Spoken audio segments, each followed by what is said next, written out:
Welcome back to another episode of the Deeply Rooted Business Podcast.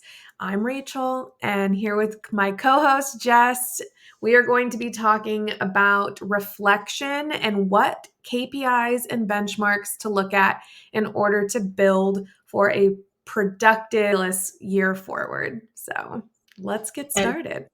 and because we are the woo girls that we are, we're going to be taking it through a lens of energy and how to make sure that you have a balanced energy output throughout the year so that you are avoiding burnout. That is our goal. Burnout inevitably will happen sometimes, but we want to try to avoid it and be able to bounce back from it as quickly as possible. So the tools and the metrics that we're talking about today are going to be things that can help you really be successful within each of these different seasons, like energetic space. I really want to set the framework before we jump into all of this, because regardless if you're a baby business owner or an established business owner who has multiple years under their belt, you understand that there are seasons in your business that require different levels of effort. So when you're launching, that's a really high type of energy.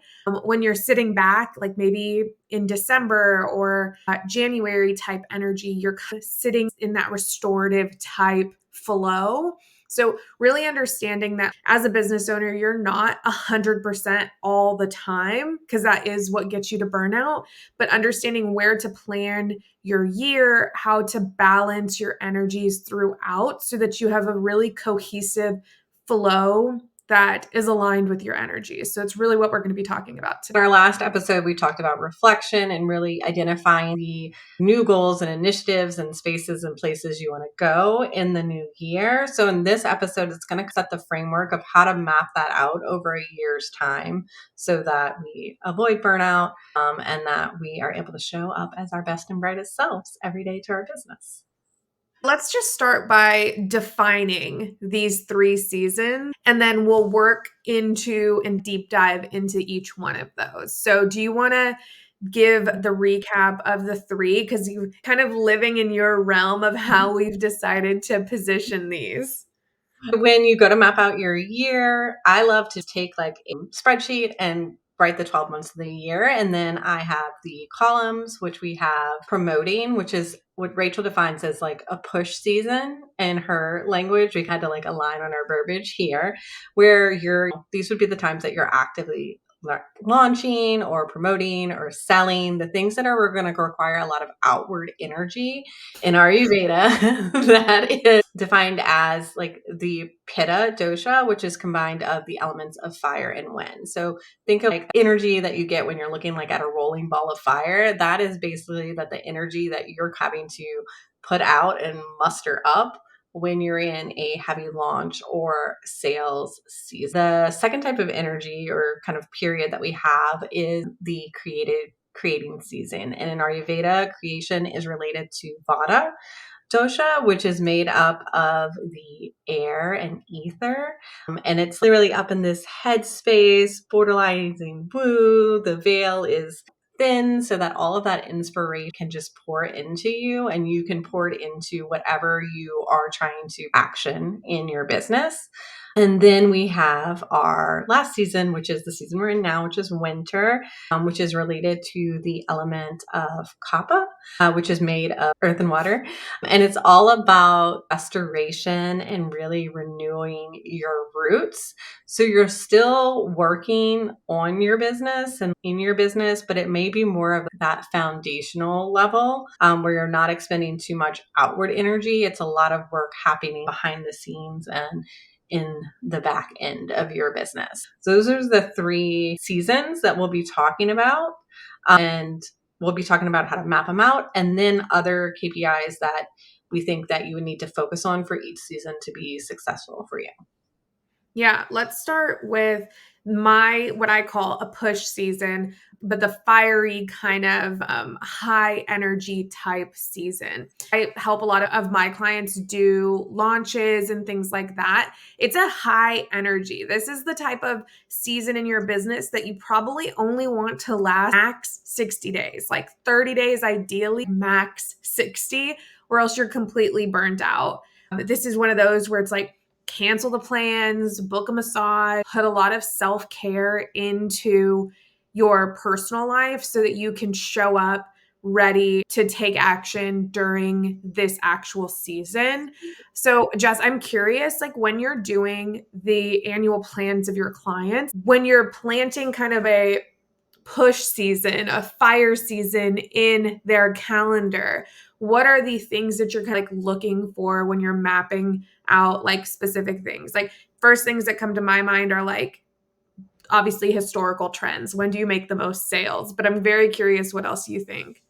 Yeah, so we're doing historical trends, and then I always am a lifestyle first, like entrepreneurs and like travel or like other wanting to come and show up with your full energy from, because let's face it, when you're launching, you're just like it's almost like you're like ripped open raw because you're so vulnerable. No matter how many times you sell this product, you're putting yourself out there, and as much as you don't want to take it personally, if it's something new that you've put your heart and time and effort into, there's just going to be a lot of energy expended of just, like, are people going to like this? And how is it responding? And that coupled with you're actually going to have to be showing up for people. I think gone are the days, yet passive income does exist, but gone are the days where you can just put something out there and not interact with your community at all and still be able to get sales. Like you're going to be fielding DMs and emails and maybe taking application calls.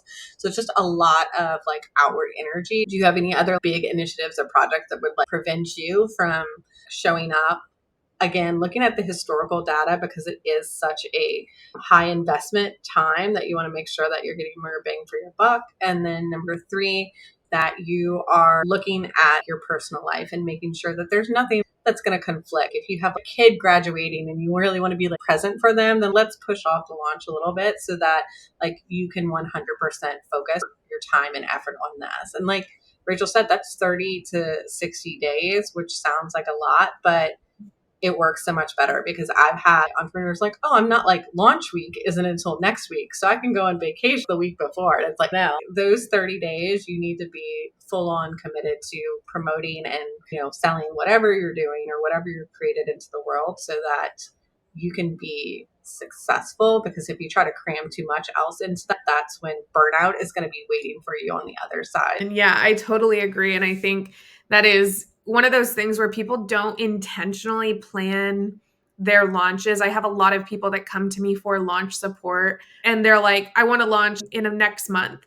I'm like, whoa, there's so much to build up towards. It's not like you said, which I think is such a interesting topic where the days of early COVID, 2019, 2020, where you can just post things and maybe not have that community behind it. But now there's so much more transparency, authenticity that's required when developing and building a community and selling consistently, that it's really important that bandwidth is established from the beginning of your launch plan or the beginning of your like fire season, because it's so impactful. And if you're an introvert like me, that's the stuff that like immediately drains me.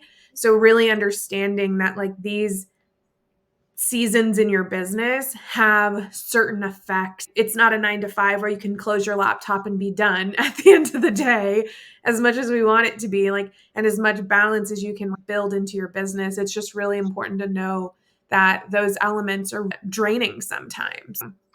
Just to add one more thing to that, I think that was a big lesson that I learned when I was managing client launches is like really holding firm on like that 8-week lead up time.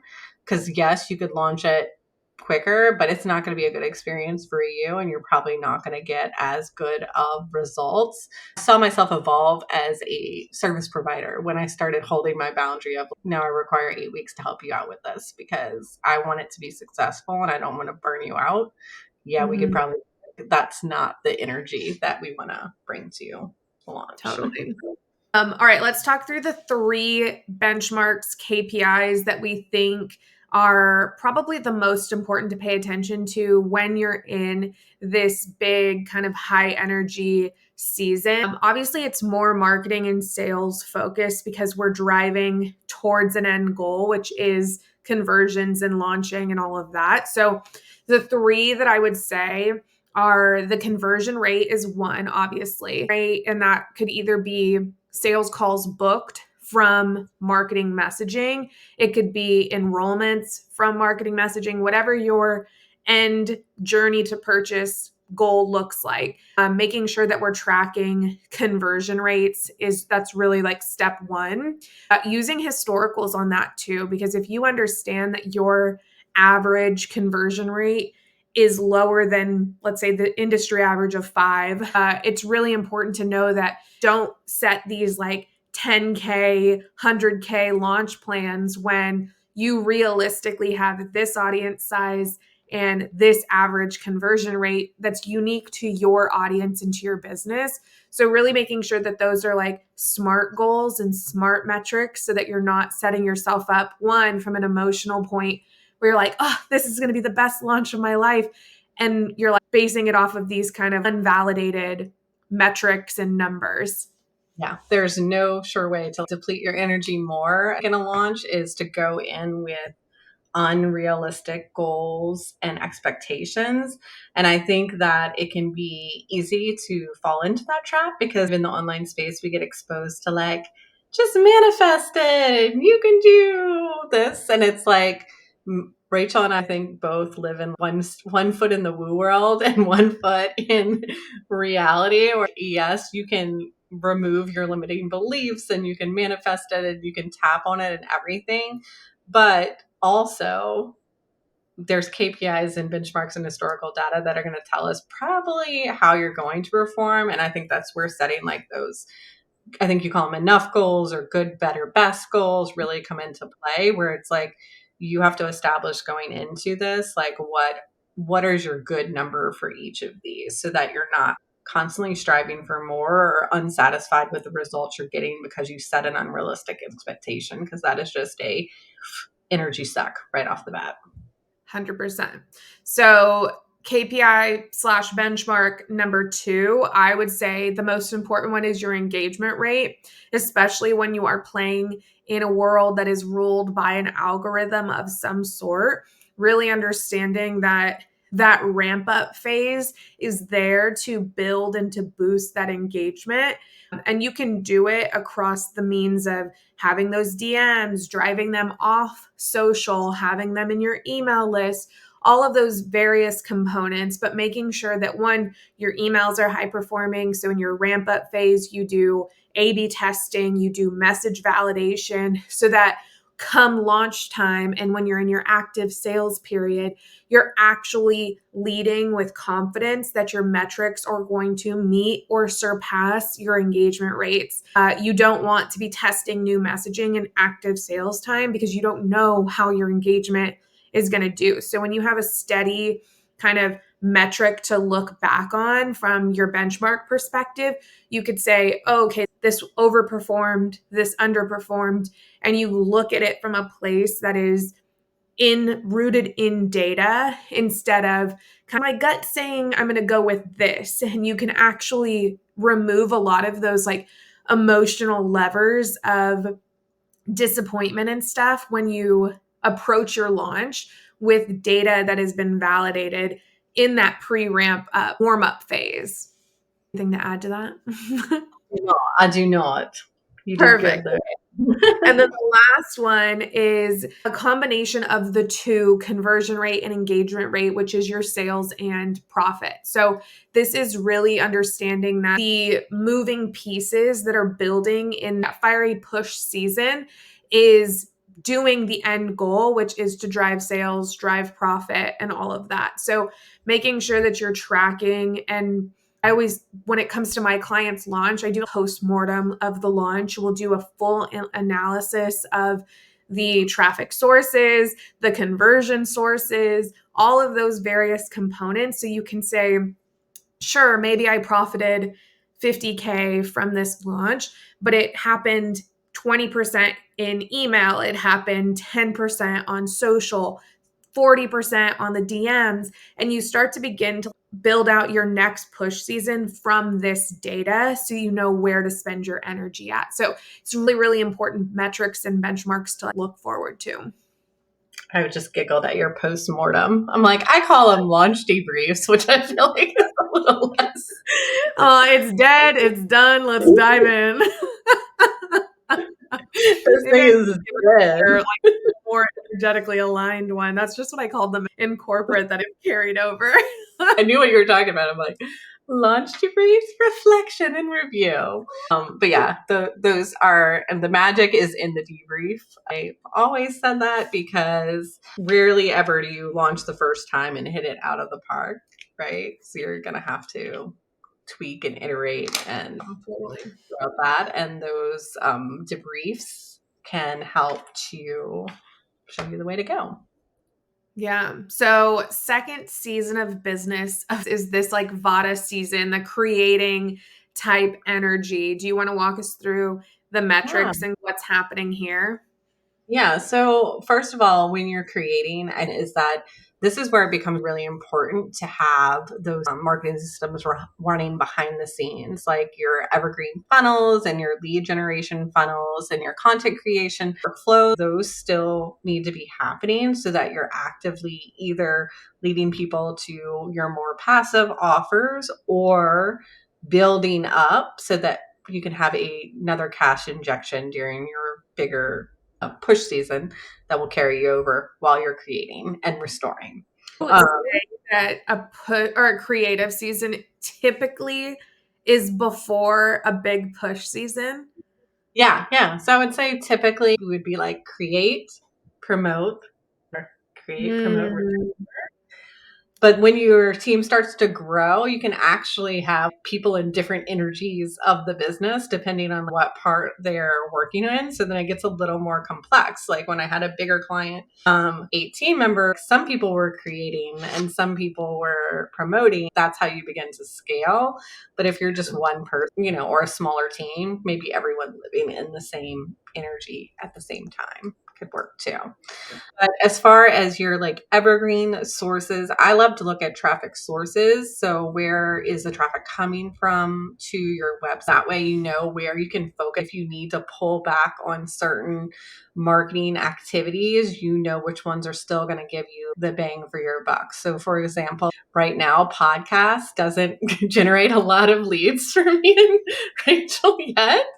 So we intentionally pull back on this marketing channel because we know from our analytics right now that that's not going to generate our leads for us. And when we need to protect our time to create and we can only play in one kind of marketing channel, that mhm. maybe Instagram for Rachel, or for me, it's more referral or SEO. Or so looking at your traffic sources, I also love to keep an eye on keyword searches for Google Search Console, what's resonating, because sometimes I'm able to identify words that are generating a lot of traffic to my website and set up some funnels just for that specific article. I feel like that's how Google works a lot. Is like you'll have one article that gets like 2,000 views and then nothing else gets anything. It's like you need to have something specific on this page if 2,000 people are coming to this page every day. And then also just looking at any evergreen funnels that you have, like as far as lead magnets or like passive funnels that are working, to make sure that those KPIs are working. And that's going to be what sustains you and allows you to have the time and space to do the creation. And then as far as actual creating goes, what I'm looking at as time tracking, a lot of entrepreneurs do not track their time. I track my time. So I have a good idea about how long each task or project has taken me. And that helps with just giving myself a realistic plan to be able to complete something in the time period that I've given myself to create. So we said that your promotion period is like 30 to 60 days. Your creation period really it's probably going to be determined by how often you need to promote. So if you've only got 30 days to create something, then having a realistic time frame and scope of work that you can do in that period. So that may look like doing different like iterations of each product, because we probably have a 5.0 version of something that we want to put out there, but there's a 1.0 version that we can launch like next month because we need the money. Planning out your time and your capacity and your scope that way. And then also just looking at your operating expenses, because especially during these creating periods where maybe you're not pulling in as much revenue as you typically do, keeping those guys as low as possible is ideal. And tech bloat is like real. So I have a spreadsheet in my Notion where it's got all the different tech services that I pay for. And it's really easy to be like, oh, I'm going to sign up for this. This is so cool. This is so cool. It's like periodically going back and looking at those expenses and what can I cancel or what's not creating ROI or what can I consolidate. I feel like that's been a big one for my clients this year, is that as these tech companies begin to evolve and expand, they can do so many other things that they couldn't do before. For Canva, for example, now it has whiteboards where I used to use Whimsical for. I had a client who was using Try Interact and Typeform, which basically you could do the same thing with those. We consolidated those. Or if you're using something like Kajabi that already has an email service provider and you don't need all the bells and whistles that some of the other ones have, then maybe you can consolidate that so that you're keeping your operating expenses low. So you're not feeling that pressure to hurry up and finish this thing. Creativity does not thrive in pressure. It needs lots of white space and less stress to be able to flow. I think you covered it all. Okay, and then our last season of business is the restorative kapha type season, which I would say we're in. I'm in right now. I'm trying to be in right now, and really making sure you give yourself that time to build back up and come back to life. And I know in our past episodes, we really played on the mindsets of rot or restore. And you can do both. It's possible. I think there's some times where you're like couch potato status. I've used this week to like really sleep in and wake up when I want to wake up. I have narrowed down my client work tasks, really making sure that when I have my clients returning, my retention is still on, and that I'm actively building toward a new roster coming up in like the new year.